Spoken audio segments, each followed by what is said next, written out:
మిఖాయేలు రాక జరుగు సంఘటనలు. ఆ కాలమందు నీ జనుల సమక్షమున నిలిచినట్టి మహాధిపతియగు మిఖాయేలు వచ్చెను.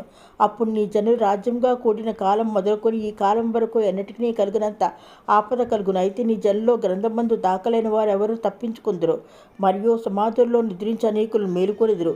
కొందరు నిత్యజీవమును అనుభవించుటకును, కొందరు నిందల పాలగుటకు నిత్యముగా హేయములగుటకును మేలుకొందురు. బుద్ధిమంతులైతే ఆకాశ మండలంలోని జ్యోతులని పోలిన వారే ప్రకాశించెదరు. నీతి మార్గం అనుసరించి నడుచుకున్నట్లు ఎవరు అనేకులను త్రిప్పుదురో వారు నక్షత్రం వలె నిరంతరం ప్రకాశించెదరు. దానియేలు, నీవు ఈ మాటలు మరుగుచేసి అంత్యకాలం వరకు ఈ గ్రంథం ముద్రింపము.